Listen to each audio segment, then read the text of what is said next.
Bem-vindos. Apaguem as luzes, se tiverem coragem. Aguçem seus sentidos e preparem-se para ouvir. Porque esta noite não lhes trazemos contos de fadas. Trazemos os sussurros que se infiltram pelas frestas das lápides, as histórias que os coveiros contam em voz baixa e que os sacerdotes tentam esquecer. Os cemitérios são lugares silenciosos, mas não estão vazios. São bibliotecas de histórias que já não podem ser contadas por seus protagonistas.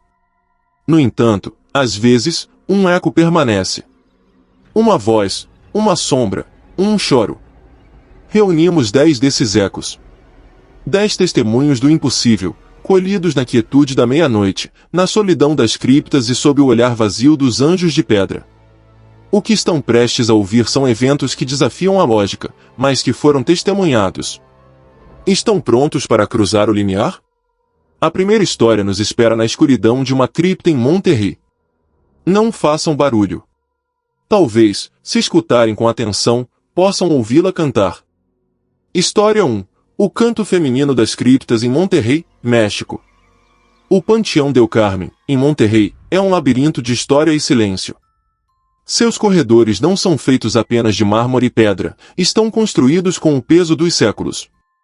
O padre Matias sabia bem disso. Havia sido designado para a capela do panteão há 6 meses, um homem jovem cuja fé era tão robusta quanto os antigos muros da igreja. Seu dever era celebrar as missas de finados, consolar os enlutados e, acima de tudo, manter a ordem espiritual do lugar. O panteão tinha uma seção de criptas subterrâneas, uma rede de corredores frios e úmidos que raramente eram visitados. Eram os túmulos mais antigos, pertencentes a famílias cuja linhagem havia se extinguido há décadas. Estavam seladas, cobertas de poeira e teias de aranha. O ar lá embaixo era pesado, imóvel, e cheirava a terra molhada e a tempo parado. Matias costumava verificar as fechaduras das portas que davam para as criptas no final de cada dia. Era uma tarde de terça-feira, cinzenta e com muito vento. O panteão estava vazio, os últimos visitantes haviam partido. Enquanto assegurava o pesado cadeado da grade principal das criptas, ele ouviu pela primeira vez. Era um canto. Um canto feminino, incrivelmente suave e claro. Não era um lamento, mas um hino. Uma Ave Maria cantada com uma voz tão pura que parou o coração do sacerdote. Ele ficou paralisado. Seu primeiro pensamento foi que alguma mulher havia ficado presa. Olá, gritou, sua voz ecoando na pedra. Tem alguém aí? O canto parou abruptamente. Um silêncio profundo caiu sobre o lugar. Matias aguçou o ouvido. Não se ouvia nada. Nem um soluço, nem um movimento. Deve ser o vento, disse a si mesmo, embora não acreditasse. O vento não cantava a Ave Maria com tanta precisão. Abriu o cadeado, pegou sua lanterna e desceu os degraus de pedra. O feixe de luz cortava a escuridão, iluminando nichos selados e estátuas de anjos sem rosto.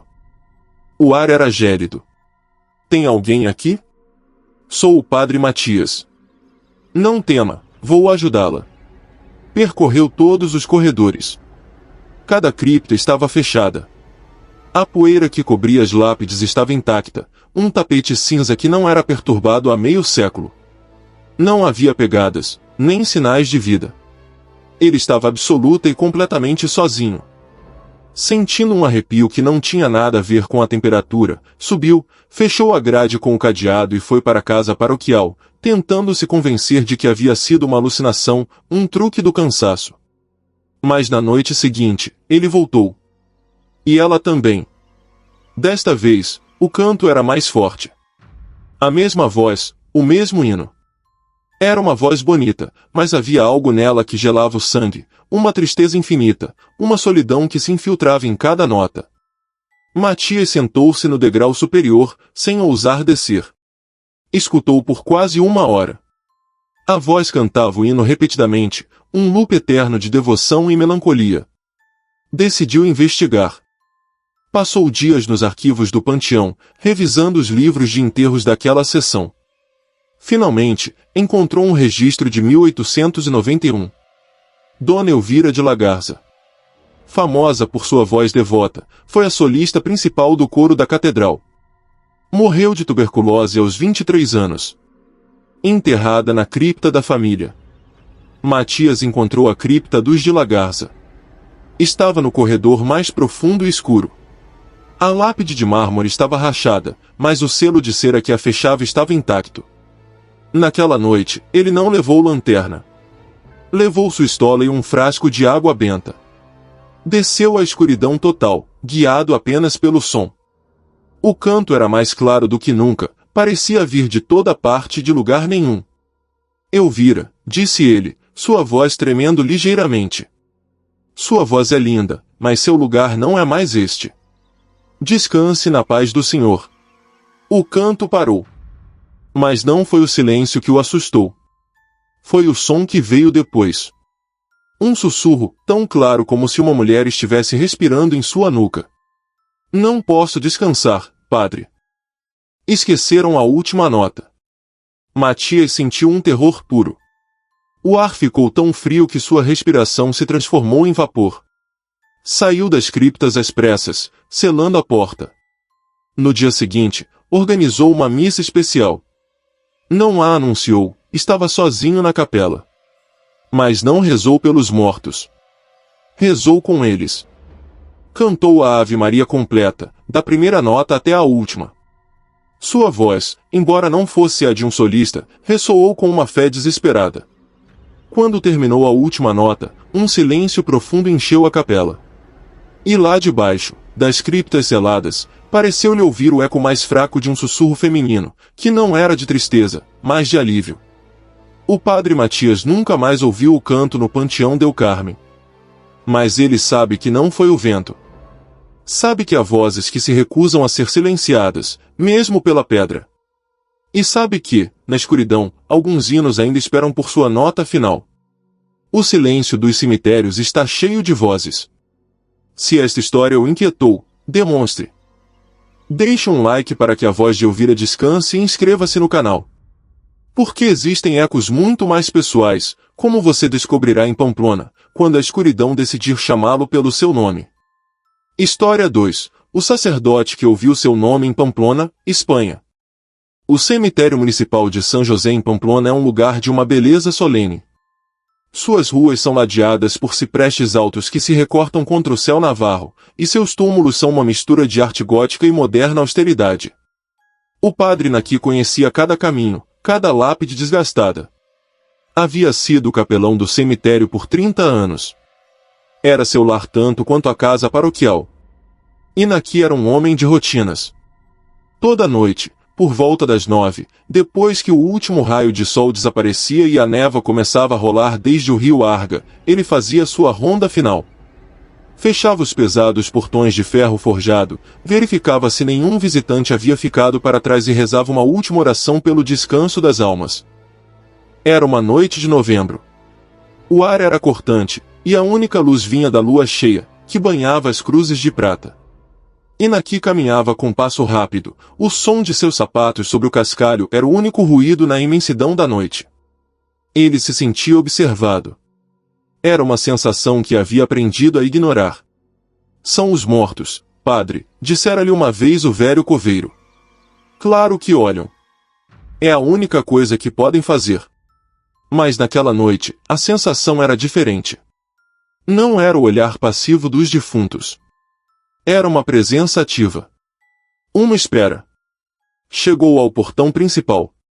Era uma estrutura maciça de ferro, com um ferrolho que exigia uma chave do tamanho do seu antebraço.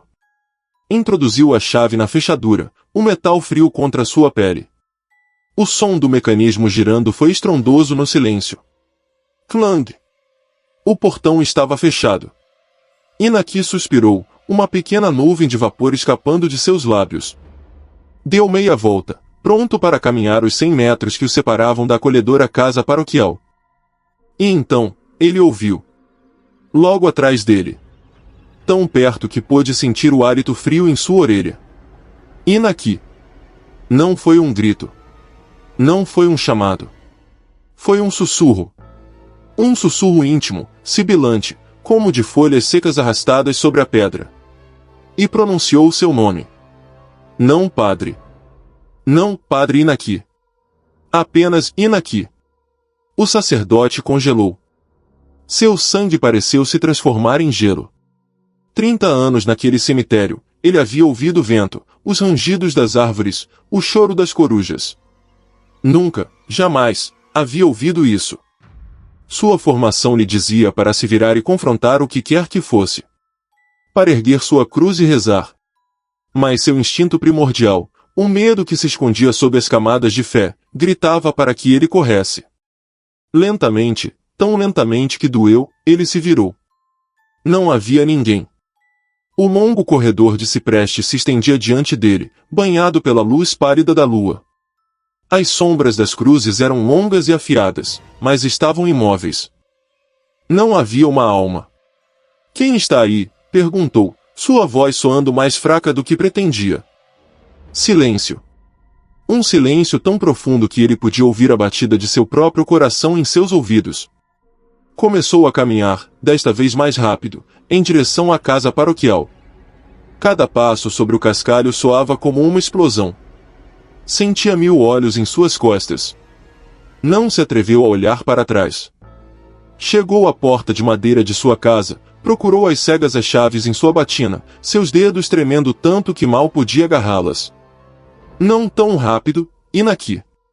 Desta vez, a voz estava mais perto. Vinha de sua esquerda, da escuridão sob um teixo centenário.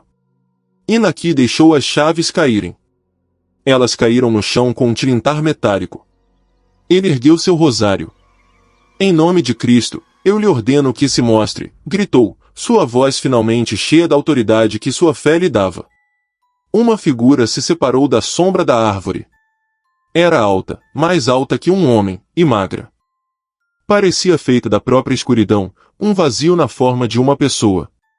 Não tinha rosto, nem traços, apenas uma silhueta. "Faz 30 anos que você me observa", Inaki, sibilou a voz, que agora parecia vir da própria figura. "Noite após noite. Você fecha o portão para manter os vivos do lado de fora. Mas a mim você deixa trancado com você." Inaki recuou até que suas costas bateram na porta da casa paroquial. "O que é você?" "Eu sou a última confissão que nunca foi dada. Eu sou a dúvida que é enterrada com o fiel. Eu sou o nome que é esquecido. E estou tão sozinho." A figura escura deu um passo em direção a ele, estendendo um braço que era apenas uma faixa de sombra. "Eu só queria que alguém soubesse meu nome.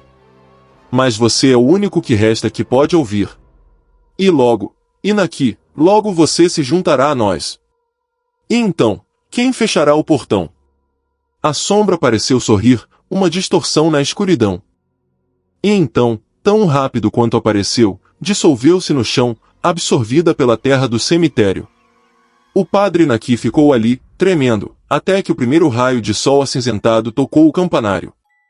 Ele nunca mais fez a ronda noturna sozinho. Contratou um vigia noturno, um jovem que não acreditava em fantasmas.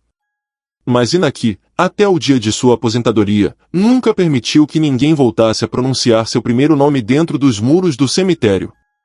Insistia em padre. Porque, como disse ao seu sucessor, neste lugar, os nomes têm poder. E há coisas aqui que têm uma memória muito boa. Há sombras que conhecem nosso nome e esperam pacientemente na escuridão. Se o sussurro na nuca de Inaki lhe deu arrepios, deixe um like. Inscreva-se no canal, porque em Utah, a dor é tão real que pode manchar a pedra, mesmo quando não há ninguém ali para chorar. História 3. O choro por trás da lápide recém-colocado em Utah, Estados Unidos. O cemitério de Salt Lake City é um lugar de ordem e asseio. Seus gramados são perfeitamente cuidados, e as lápides de granito e mármore se alinham com uma precisão quase militar. É um lugar que fala de paz, de descanso ordenado. Mas a dor humana nem sempre respeita a ordem.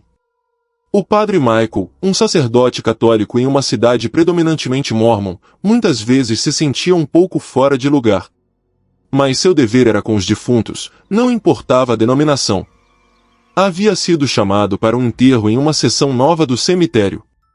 Uma jovem, Sarah, de apenas 19 anos, perdida em um trágico acidente de carro. O funeral foi devastador. Os pais estavam arrasados, os amigos da jovem choravam sem consolo. A terra fresca, de um marrom escuro, aceitou o caixão branco sob um céu cinza chumbo. Alguns dias depois, a lápide foi instalada. Era uma peça de granito rosa polido, simples e elegante, com o nome de Sarah e uma frase, amada demais para ser esquecida. O padre Michael passou pelo túmulo uma semana depois do enterro, enquanto visitava outro paroquiano. Era uma tarde ensolarada e tranquila. Ele parou para rezar uma breve oração por Sarah. Foi então que ele viu. A lápide estava molhada. Não apenas úmida pelo orvalho. Estava coberta de rastros de água, como se alguém tivesse chorado sobre ela por horas. Os rastros corriam do topo da pedra, logo abaixo do nome, e pingavam sobre a grama recém-plantada. Michael olhou ao redor. O céu estava limpo. Não havia irrigadores ligados. Não havia ninguém mais naquela seção. Ele se aproximou. O líquido não era apenas água. Era salgado. Ele soube porque, instintivamente, tocou uma das gotas e a levou aos lábios. Tinha gosto de lágrimas. Que estranho, murmurou. Talvez a mãe tivesse estado ali naquela manhã. Limpou a lápide com seu lenço, secou-a completamente sob o sol da tarde, rezou sua oração e seguiu seu caminho, embora a imagem tenha ficado com ele. No dia seguinte, ele voltou. A lápide estava encharcada de novo. Os mesmos rastros de lágrimas, pingando profusamente da pedra sólida. Michael ficou ali, observando, por quase uma hora. E o fenômeno não parou. Diante de seus olhos, o granito polido parecia exalar dor. As gotas se formavam na superfície da pedra, se agrupavam e depois caíam, como se uma fonte invisível de dor estivesse presa dentro do granito. Desta vez, ele ouviu algo. Um som incrivelmente fraco. Um soluço. Abafado, como se viesse de muito longe, ou de trás de uma parede muito grossa. Ele se ajoelhou. Colocou o ouvido contra a lápide fria. O som era inconfundível. E vinha de dentro da pedra. Era o choro desconsolado de uma mulher jovem. Sarah, sussurrou ele, seu coração batendo com força contra suas costelas. O choro se intensificou, um gemido de pura angústia, e as lágrimas brotaram da pedra com mais força, molhando sua batina. Aterrado, mas decidido, Michael correu para seu carro e trouxe sua estola e sua água benta. Ele se postou em frente ao túmulo. Sarah, em nome de Deus, eu lhe ordeno que encontre sua paz, disse ele com voz firme. Aspergiu a água benta sobre a lápide. No instante em que a água benta tocou o granito, o choro se transformou em um grito. Um grito tão agudo e cheio de terror que o padre Michael tropeçou para trás. A lápide começou a vibrar. Pequenas gotas de água salgada espirraram em todas as direções, como se a pedra estivesse fervendo. O grito durou 10 segundos que pareceram uma eternidade. E então, cessou.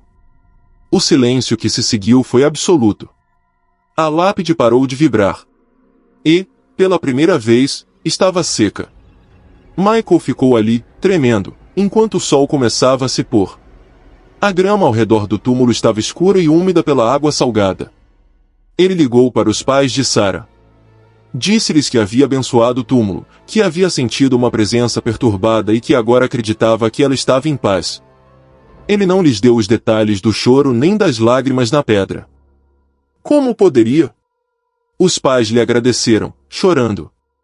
Disseram-lhe algo que gelou o padre Michael até os ossos. Padre, disse a mãe, com a voz embargada. No dia do acidente, ela nos ligou. Estava presa no carro. Estava chovendo. E ela estava chorando. Nos suplicava que a ajudássemos. Mas não conseguimos chegar a tempo. A última coisa que ouvimos foi o seu choro. O padre Michael desligou o telefone. Ele entendeu. Não era um fantasma preso. Era o eco da dor. O último e desesperado momento de Sarah, gravado a fogo na terra, manifestando-se da única forma que podia, lágrimas que não paravam de cair. Ele voltou ao túmulo no dia seguinte. Estava seco. E permaneceu seco todos os dias depois disso. O eco havia se quebrado.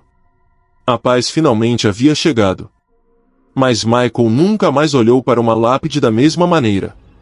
Ele sabia que algumas pedras não são feitas para marcar um descanso, mas para conter uma dor que é grande demais para a terra absorver. Há dores tão profundas que nem a morte pode contê-las.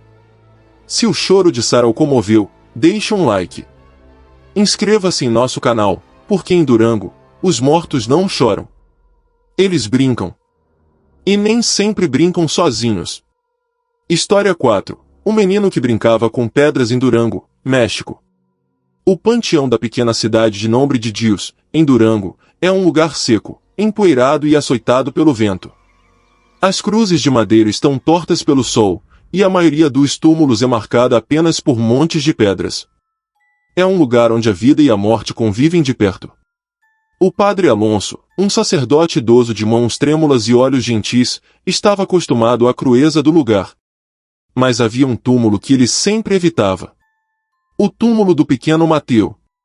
Mateu havia morrido há 5 anos, em um acidente no rio. Tinha 7 anos. Seu túmulo era um pequeno monte de terra, cercado por um círculo de pedras brancas do rio. Os pais do menino haviam se mudado da cidade, incapazes de suportar a lembrança. O túmulo estava, em sua maior parte, esquecido. Exceto pelo visitante. O padre Alonso notou pela primeira vez em uma quarta-feira à tarde. Viu um menino pequeno, vestido com roupas humildes, agachado ao lado do túmulo de Mateu. Estava brincando com as pedras.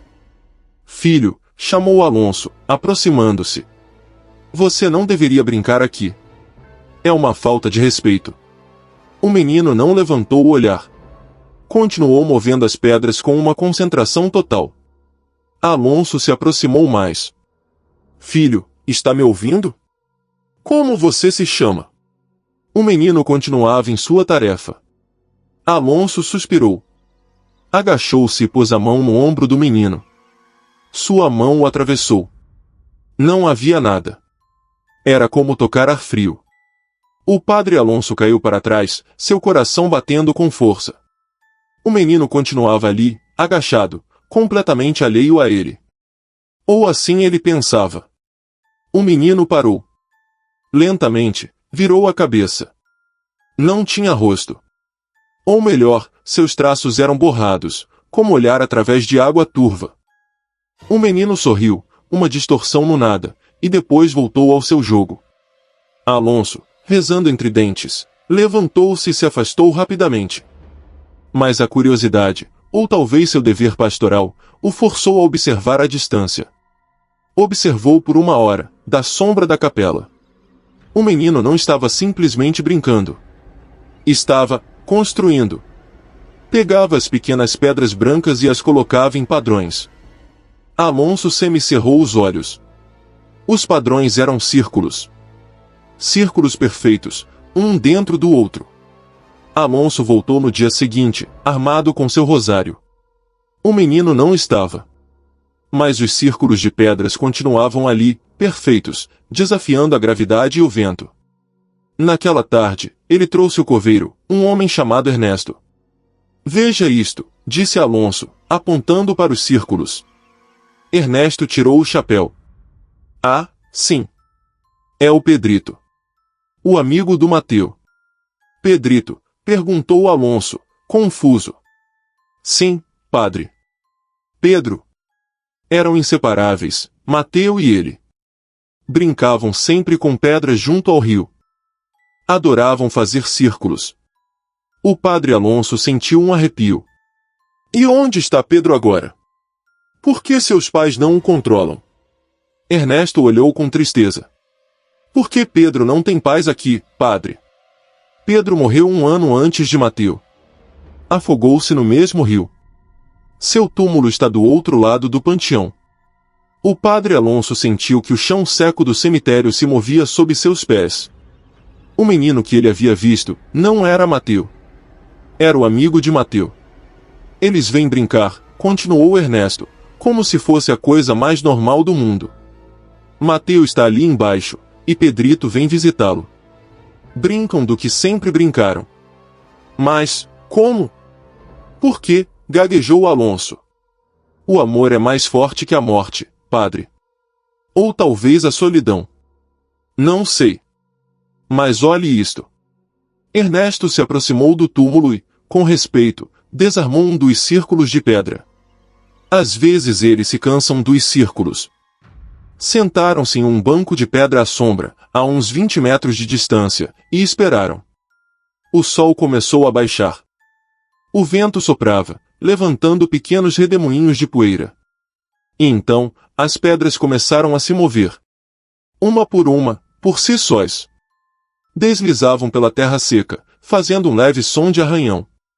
Moviam-se com um propósito infantil, saltando e se colocando em seu lugar. O padre Alonso observou, sem fôlego, como as pedras formavam uma linha reta. Depois uma curva. Estavam soletrando algo. Lentamente, as pedras brancas formaram uma palavra na terra marrom. O L.A. O padre Alonso não sentiu medo. Sentiu uma profunda e avassaladora tristeza. O menino fantasma nem sequer estava brincando com seu amigo morto. Estava cumprimentando os vivos. Olá, Pedrito, sussurrou o padre Alonso, sua voz embargada. No túmulo, as pedras se desfizeram, como se o menino tivesse corado e corrido para se esconder. Desde aquele dia, o padre Alonso não evitou o túmulo de Mateu. Toda tarde, passava e deixava uma bola de gude ou um pedaço de vidro colorido. Na manhã seguinte, o objeto sempre havia desaparecido. E em seu lugar, às vezes, encontrava um pequeno círculo perfeito de pedras, como um obrigado silencioso de um menino que se recusava a deixar que a morte pusesse fim ao seu tempo de brincar. A amizade, às vezes, não entende de lápides. Se a história de Pedrito e Mateu tocou seu coração, deixe-nos um like. Inscreva-se no canal, porque nem todas as presenças são tão inocentes. Em Santiago de Compostela, uma figura observa em silêncio, e sua devoção é muito mais sombria. História 5. A figura encapuzada em Santiago de Compostela, Espanha. A Catedral de Santiago de Compostela é um destino para os vivos, um farol de fé para milhões de peregrinos. Mas seu cemitério adjacente, o cemitério de Sant Fils de Solovio, é um lugar para os mortos. Um lugar antigo, encharcado pela chuva galega e envolto em uma névoa quase perpétua. O padre Ancho era o encarregado das missas de finados. Era um homem severo, de fé inabalável, que acreditava no ritual e na tradição. E ele havia notado uma anomalia em seus rituais. Havia uma figura. Aparecia apenas durante as missas de finados. Sempre a mesma. Uma pessoa alta, magra, envolta em uma capa escura com capuz, semelhante à de um peregrino antigo. A figura não entrava na igreja. Ficava do lado de fora, no cemitério, visível através das grandes portas de carvalho que sempre eram deixadas abertas durante o serviço fúnebre. Parava junto a um teixo milenar, imóvel, não importava o clima. A chuva torrencial a encharcava, o vento açoitava sua capa, mas ela não se movia. Permanecia de pé, com a cabeça inclinada, como se ouvisse a missa. No início, Ancho pensou que era um enlutado particularmente afetado, alguém que não suportava a proximidade do caixão. Mas a figura estava lá em todos os funerais. Não importava se era um ancião venerado ou um estranho sem família. A figura encapuzada comparecia. A inquietação de Ancho cresceu. Tentou enviar um coroinha para lhe oferecer um guarda-chuva ou convidá-lo a entrar. O jovem coroinha voltou pálido e tremendo. Padre, disse ele, não tem pés. A capa cai no chão, mas não há pés sobre a grama. E o ar ao seu redor está morto. Não se ouvem os pássaros. Na próxima vez, Ancho decidiu enfrentá-lo ele mesmo. Era o funeral de um padeiro local. A igreja estava cheia. Ancho viu a figura tomar seu posto habitual sob o teixo. A chuva caía com força. No meio da missa, durante o evangelho, Ancho parou. Olhou diretamente para a figura. Você, disse, sua voz ressoando na igreja. O que está sob a árvore? Esta é uma casa de Deus. Entre e reze conosco, ou vá embora. Não fique no limiar. Houve um silêncio total. Os fiéis se viraram, confusos, olhando para as portas abertas.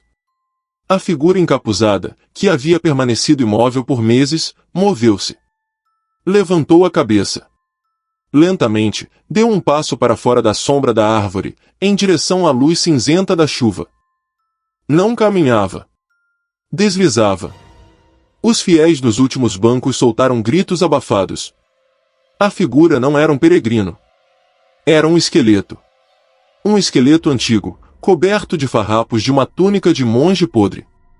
Mas não era um esqueleto seco. Estava coberto por uma camada de mofo e terra úmida, como se tivesse acabado de sair de um túmulo. Parou na entrada da igreja, bem no limiar. A água benta na pia da entrada começou a borbulhar, como se estivesse fervendo. Levantou uma mão ossuda e apontou. Não para o padre Ancho. Apontou para o caixão do padeiro. E então falou. Sua voz não era uma voz. Era o som do vento em um ossário, o rangido da madeira podre. Não é este tempos. Não é o seu tempo. O padre Ancho, paralisado pelo horror, viu como a figura se virava e apontava, desta vez, para uma mulher jovem na primeira fila. A filha do padeiro, que chorava desconsoladamente. Este tempo, Zeios. É o tempo dela. Não, gritou o Ancho, levantando seu crucifixo de prata. Você não é a morte. É uma abominação. Volte para o túmulo de onde saiu. A figura o olhou. A escuridão dentro de seu capuz pareceu se agitar. Soltou um som que foi como uma gargalhada seca e se dissolveu. Não desapareceu. Desmoronou-se em um monte de tecido podre, terra úmida e ossos que o vento levou em um instante. Na igreja, reinava o pânico. As pessoas gritavam, corriam para as saídas laterais. A filha do padeiro havia desmaiado. O padre Ancho terminou a missa naquela tarde em uma igreja vazia. Apenas ele e o caixão. O padeiro foi enterrado. E a vida, aparentemente, voltou ao normal. A figura encapuzada não retornou. Mas 3 dias depois, a filha do padeiro, uma jovem perfeitamente saudável, morreu enquanto dormia. Um aneurisma, disse o médico. Um destino inexplicável. O padre Ancho celebrou sua missa de finados. Manteve as portas da igreja fechadas.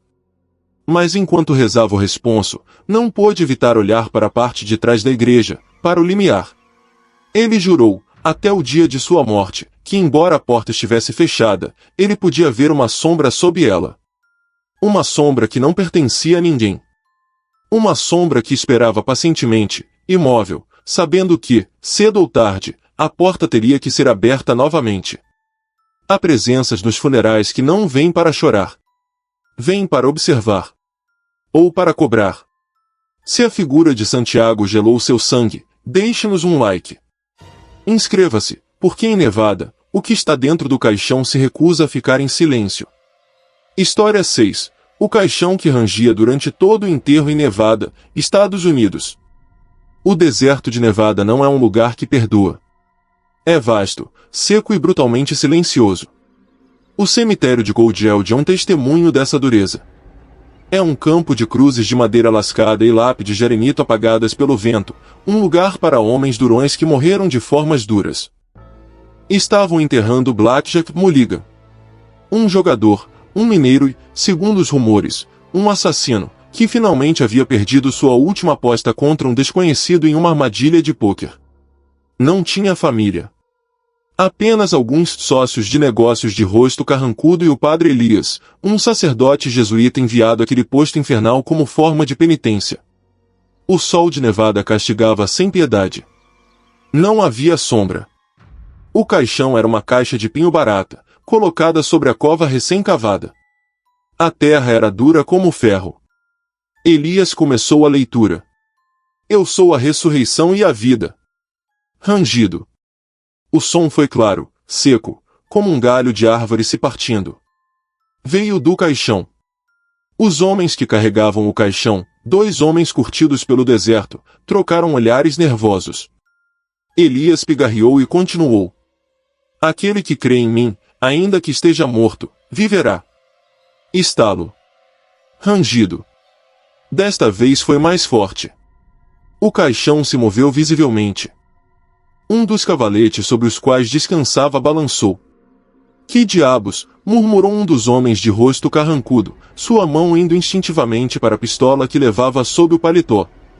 Calma, disse Elias, embora seu próprio coração batesse com força. É o calor. A madeira se expande. É natural. Mas não soava natural. Soava, deliberado. 2 dos carregadores agarraram as cordas, prontos para descer o caixão à cova. Em nome do Pai, começou Elias. Estalo.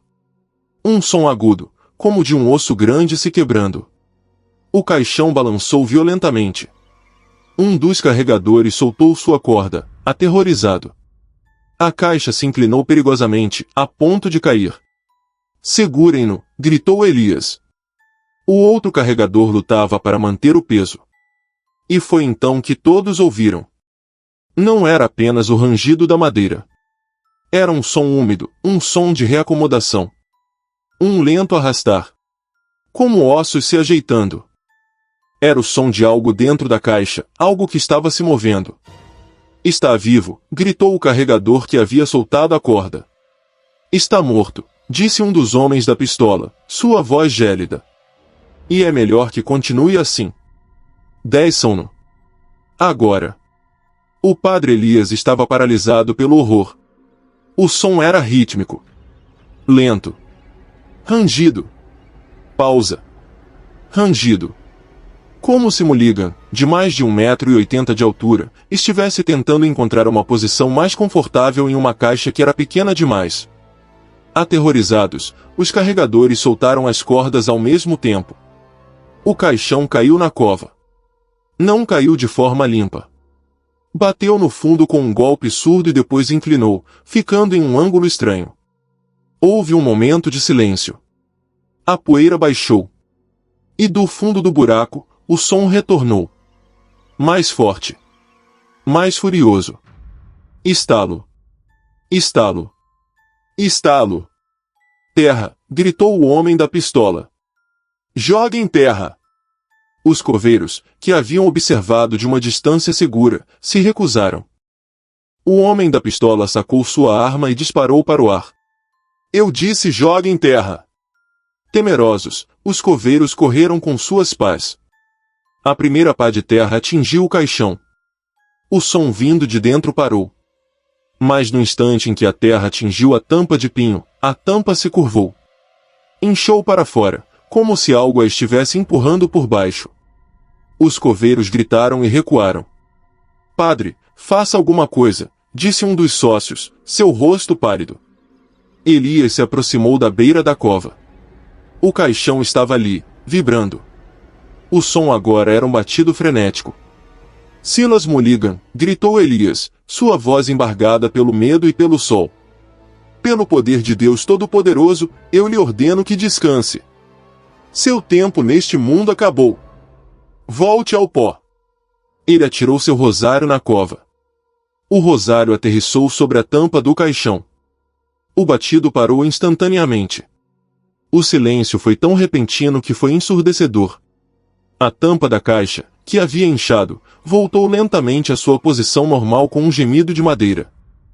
Ninguém se moveu. O sol castigava. O vento soprava, levando poeira para a cova aberta. Terminem, disse Elias, sua voz apenas um sussurro. Os coveiros, sem dizer palavra, encheram a cova. Pá após pá, até que o caixão desapareceu. E a cada pá, o padre Elias aspergia água benta sobre a terra. Ninguém disse mais uma palavra. Os sócios foram embora. Os coveiros foram embora. Elias ficou sozinho, junto ao monte de terra fresca. Ele ficou ali até o sol se pôr. Não se ouviu nem mais um rangido. Mas enquanto se afastava na escuridão do deserto, Elias sabia a verdade. Não era o calor expandindo a madeira. E não era um homem enterrado vivo. Era algo pior. Era um homem tão cheio de maldade e uma vida tão inquieta que seu próprio corpo se recusou a aceitar a quietude da morte. E o padre Elias temia que, sob aquela terra seca, o caixão de Blackjack Mulligan não estivesse quieto. Estava apenas esperando. Há mortos que se recusam a ir em silêncio. Se os rangidos do caixão de Mulligan o arrepiaram, deixe-nos um like. Inscreva-se, porque em Michoacán, há presenças que nem precisam fazer barulho para serem aterrorizantes. História 7. A mulher que rezava em silêncio em Michoacán, México. O Panteão de Janitzio, em Michoacán, é mundialmente famoso por sua Noite dos Mortos. É um lugar de luz, de cempasúchio, de cantos e de vida que celebra a morte. Mas quando as velas se apagam e os turistas vão embora, o cemitério volta ao seu estado natural, um lugar de silêncio e névoa, em uma ilha no meio de um lago escuro. O padre Arturo era o guardião desse silêncio. Era um homem local, de ascendência purépecha, e entendia a linha tênue entre o mundo dos vivos e o dos mortos. Para ele, não era uma barreira, era uma porta. Ele a chamava de a silenciosa. Não sabia quem era. Não sabia de onde vinha. Mas havia, talvez uma vez por mês, sempre nas horas cinzentas antes do amanhecer. Aparecia perto dos túmulos mais antigos, os que eram marcados apenas com cruzes de madeira desgastada. Era uma mulher idosa, vestida com um rebozo preto que lhe cobria a cabeça e a maior parte do rosto. Estava sempre ajoelhada, de costas para a entrada, olhando para o lago. Arturo a havia visto dezenas de vezes. E cada vez, o fascinava e aterrava a mesma coisa, ela rezava em silêncio. Seus lábios se moviam com uma velocidade incrível, uma ladainha frenética e desesperada. Suas mãos, nodosas e pálidas, agarravam um rosário que não tinha cruz, apenas um laço de contas escuras. Mas não importava o quão perto Arturo chegasse, não se ouvia nem o mais leve sussurro.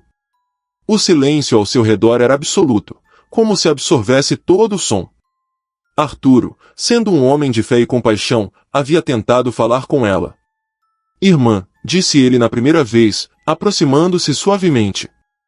É muito cedo. A névoa é fria.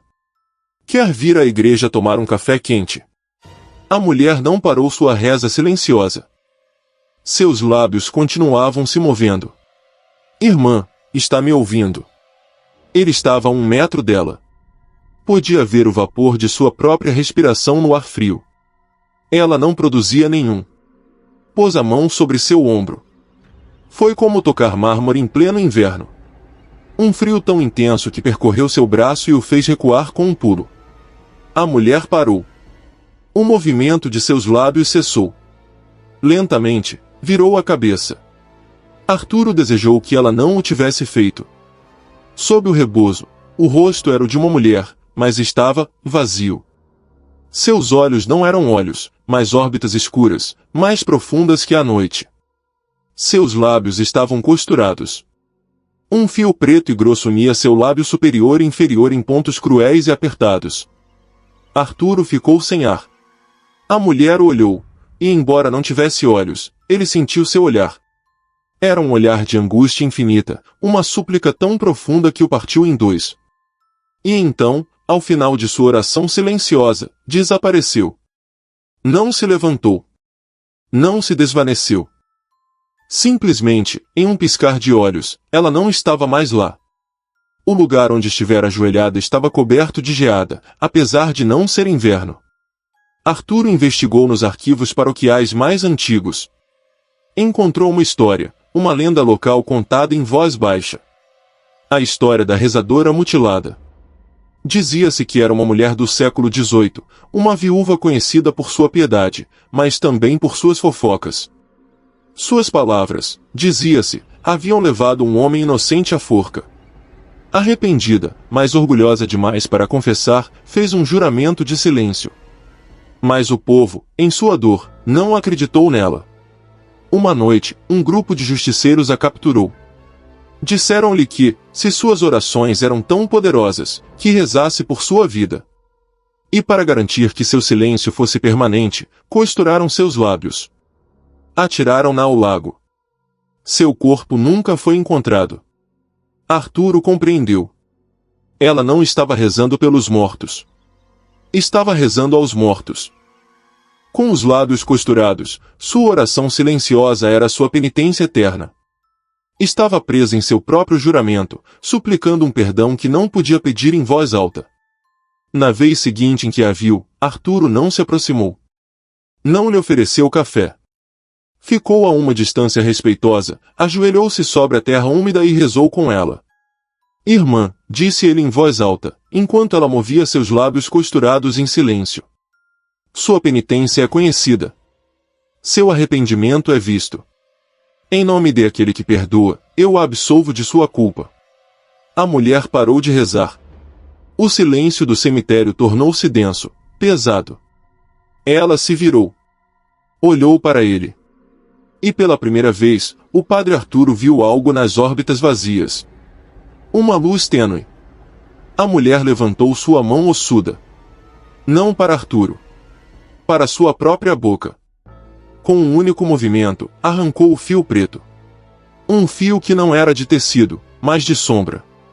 Um suspiro escapou de seus lábios. Um som que era metade vento, metade choro. O primeiro som que ela havia feito em 200 anos. E então, ela se foi. Desta vez, não desapareceu.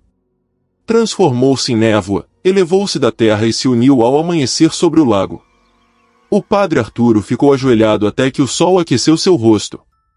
O rebozo preto da mulher jazia no chão onde ela estivera. Quando ele foi pegá-lo, desfez-se em pó em suas mãos. O silêncio pode ser a penitência mais barulhenta. Se a história de A Silenciosa o impressionou, deixe-nos um like. Inscreva-se no canal, porque alguns túmulos não guardam apenas ossos. Guardam o tempo. E em Valência, o tempo pode ser aterrorizante.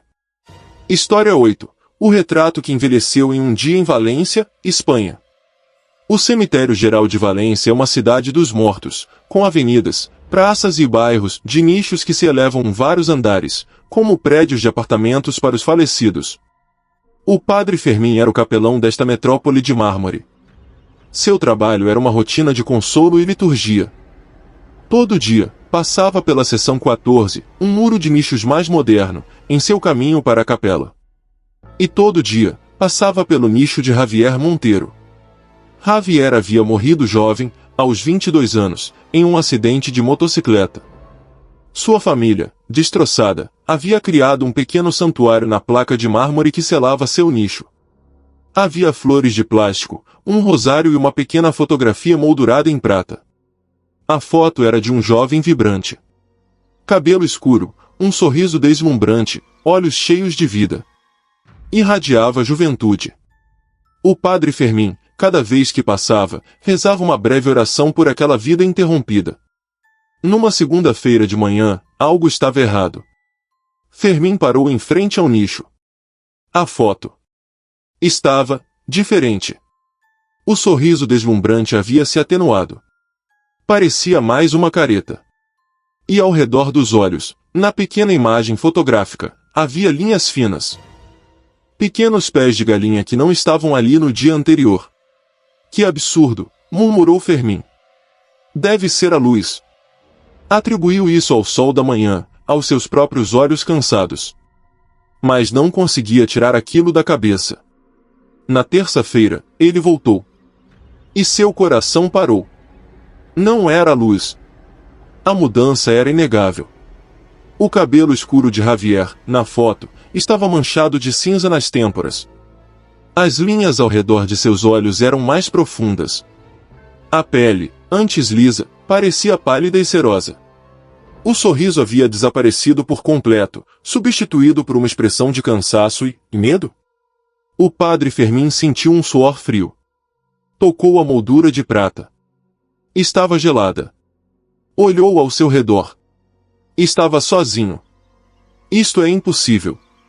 É uma foto. O papel está se degradando. Mas a moldura estava selada. O vidro estava intacto. Na quarta-feira, ele foi com temor. Aproximou-se do nicho e soltou um gemido. A foto agora mostrava um homem de meia idade. O cabelo era quase completamente grisalho. Havia sulcos profundos em sua testa. Mas o pior eram os olhos. Os olhos que antes brilhavam com vida agora estavam opacos, fundos, e olhavam diretamente para a câmera com uma expressão de terror absoluto. Na quinta-feira, Fermim trouxe consigo o zelador, um homem chamado Carlos. Carlos, alguém tocou nesta foto. Carlos olhou para ela. Não, padre. A família não vem há semanas. Por quê? Olhe para ela, disse Fermim. Carlos se aproximou. Deus santo! Quem é esse? Não é o Javi. É a foto do Javi, disse Fermim, sua voz tremendo. Na foto, o homem agora era idoso. O cabelo era branco e ralo. O rosto estava emaciado, cheio de rugas e manchas da idade. Parecia um homem de 80 anos em seu leito de morte. Padre, isto é obra do diabo, sussurrou Carlos, benzendo-se. Não, disse Fermim. É algo pior. É antinatural. Naquela noite, Fermim não dormiu. Sabia o que tinha que fazer. Na sexta-feira, foi ao nicho ao amanhecer. Tinha medo do que encontraria. A foto. Já não era um ancião. A imagem dentro da moldura de prata era a de uma caveira. Uma caveira com alguns poucos tufos de cabelo branco grudados. A mandíbula estava deslocada em um grito silencioso. O padre Fermim gritou. Tirou um pequeno martelo do bolso, quebrou o vidro da moldura e arrancou a fotografia. Debaixo da foto, colada no fundo da moldura, havia outra imagem.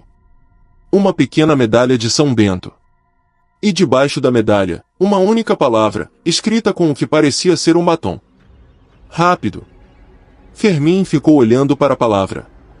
Rápido. O acidente de Javi tinha sido instantâneo. Ou não? Ele compreendeu. O nicho. O tempo. Algo estava errado. A morte de Javi não havia sido o fim. Havia sido o começo de algo. A família havia colocado a foto de sua juventude vibrante. Mas dentro do nicho selado, o tempo não havia parado. Tinha acelerado. A decomposição, a velhice, o horror, tudo que Javi havia evitado com sua morte rápida, ele estava vivendo, de alguma maneira, dentro daquela caixa de mármore. E a foto, como uma testemunha amaldiçoada, estava registrando isso. O padre Fermim não colocou a foto de volta. Queimou-a naquela mesma noite, junto com a moldura. A fumaça que saiu cheirava a ozônio e a algo mais, algo velho e podre. No dia seguinte, passou pelo nicho. A placa de mármore estava limpa. Sem fotos. Sem flores. Mas na base do nicho, no chão de ladrilhos, havia uma pequena pilha de poeira cinza. Como há que se encontra em uma ampulheta quando o tempo, finalmente, se esgotou. O tempo nem sempre para com a morte. Às vezes, apenas muda de ritmo. Se a foto de Javi o deixou sem fôlego, deixe-nos um like. Inscreva-se no canal, porque no Tennessee, há ecos que não são vistos. Apenas ouvidos, subindo a colina, noite após noite. História 9. Os passos que subiam a colina no Tennessee, Estados Unidos. Nos contrafortes dos Apalaches, no leste do Tennessee, há um pequeno cemitério em uma colina íngreme. O Hickory Hill Cemetery é um lugar difícil de alcançar, mesmo para os enlutados. A única forma de chegar aos túmulos mais antigos é subindo um caminho de terra estreito e íngreme, ladeado por carvalhos retorcidos.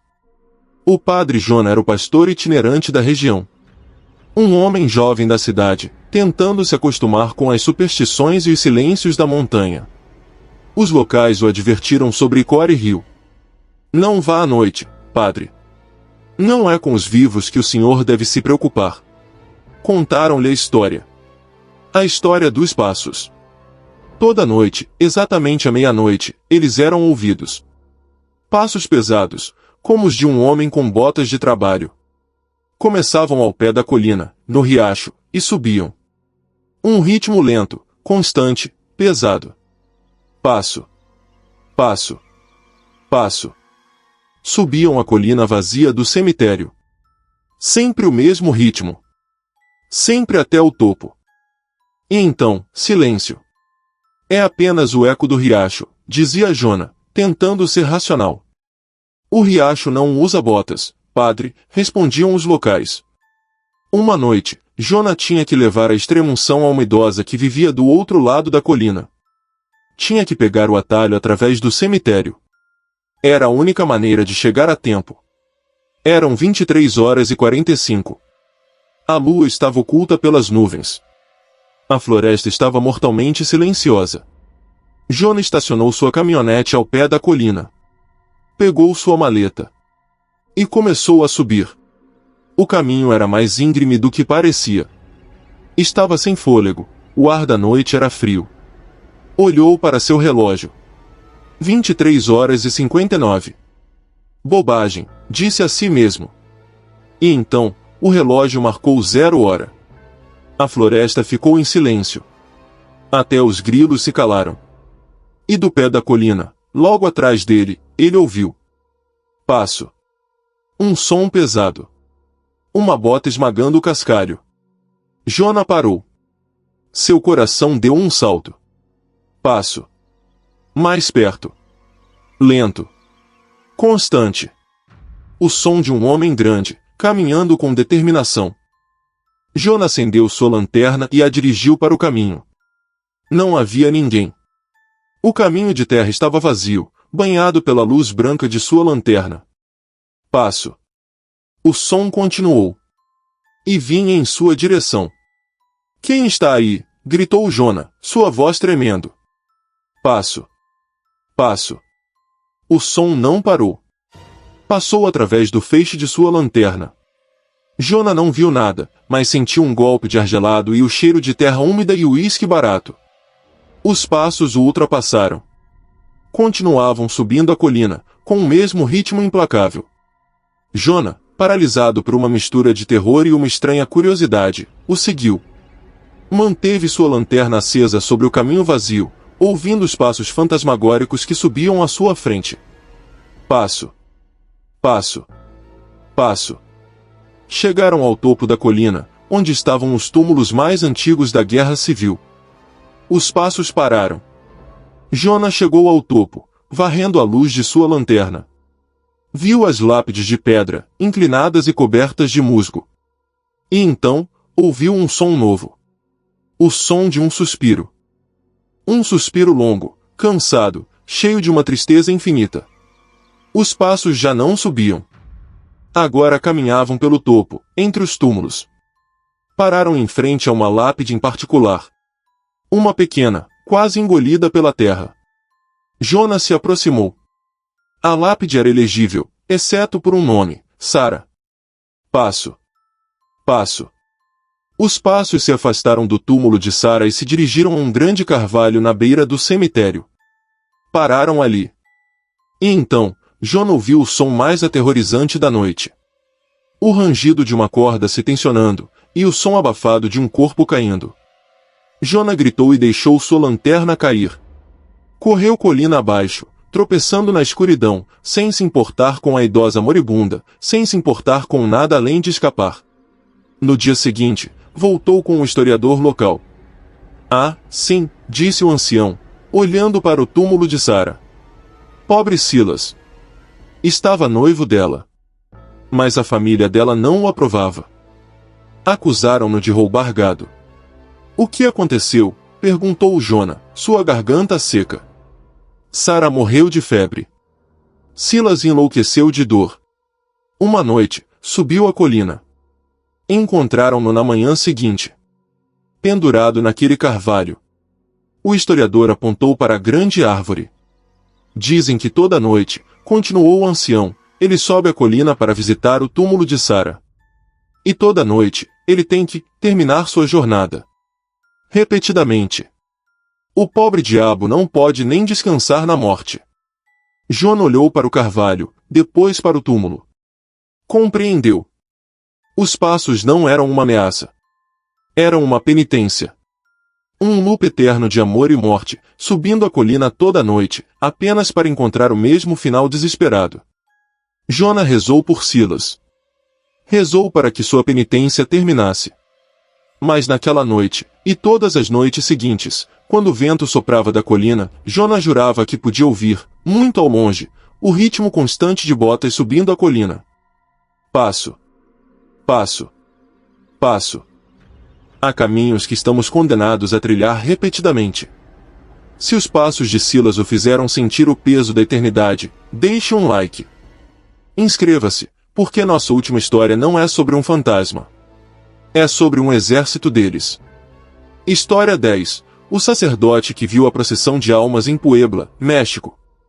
O amanhecer em Puebla é uma sinfonia de sinos.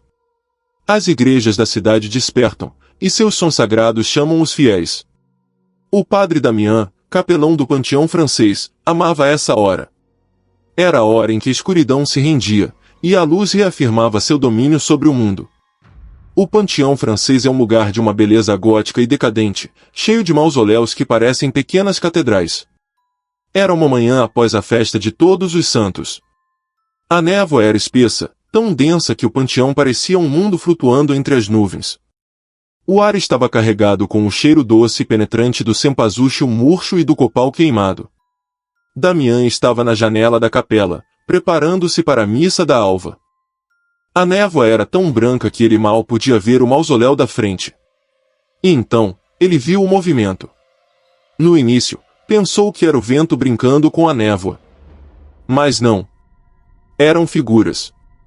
Dezenas delas. Caminhavam pela avenida principal do panteão. Damián saiu para a porta da capela, seu coração batendo com uma curiosidade temerosa.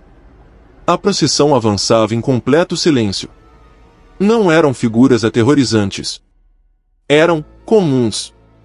Homens com chapéus do início do século, mulheres com vestidos longos e rebosos, até crianças de mãos dadas.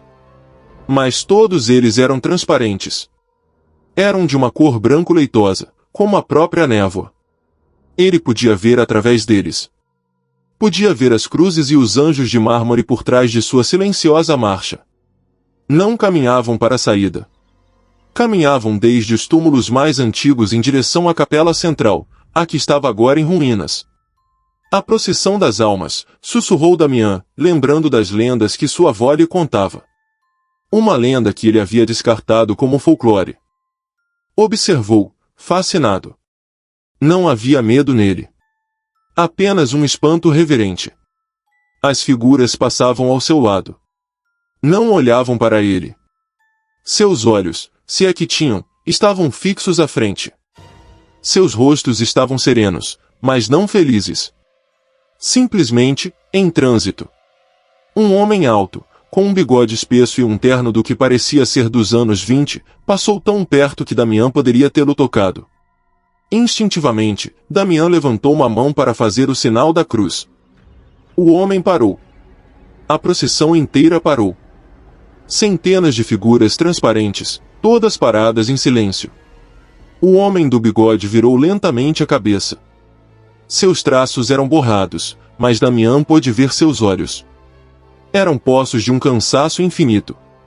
O homem fantasma olhou para Damián. E então, olhou para sua mão, a que segurava o crucifixo. O homem levantou sua própria mão transparente e apontou. Não para Damián.